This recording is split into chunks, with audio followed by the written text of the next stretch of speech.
Are you ready for some hair loss wisdom? No, not from me, but from our great friend Maxwell Smart. I made a video that was called, Does Balding Make You Angry, Bitter, Desperate, Obsessed?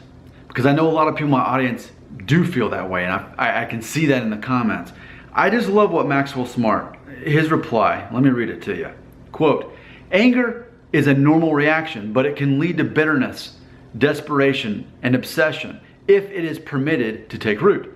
It is important to get rid of the anger because it's not going to help hair loss. It may even make matters worse by causing stress. I think it is important to take a step back, take a deep breath, and look at the situation objectively. You can accept it for what it is or fight it at any price. If you are able to come to terms with it by accepting your hair loss, you can decide to go shorter, to buzz, or to shave whenever you're ready.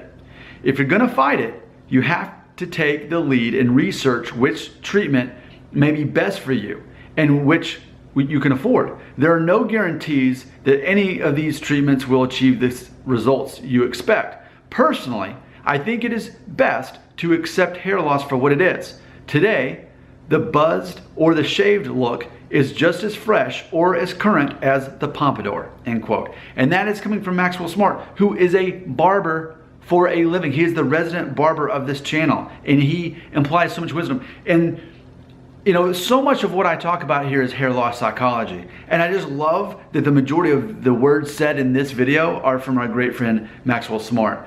And the thing that really pops out there at me is he talks about you can accept it for what it is or fight it at any price. So I want to close this video with that question. Are you fighting hair loss at any cost? There's so much to be said in that. And it's a heaven or hell situation.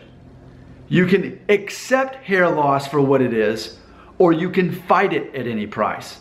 And I think that's where hair loss, that's the situation it puts us in. It's hard to just be middle of the road about it. I think being middle of the road about it could be the worst part of it. When you make a decision to either accept it or fight it at any price. And I think that's the thing. If you're not going to accept it, if you can't be okay with whatever version of hair loss you have, if you cannot be okay with that psychologically, then I think Max is right. You have to fight it at any price, not only financially, but psychologically. I mean, there are people who watch my channel who have said in the comments that it doesn't matter if they're in their 70s or 80s, they're still going to be worrying about hair loss, and still they don't want to die a bald man. So you either accept hair loss or you fight it at any cost.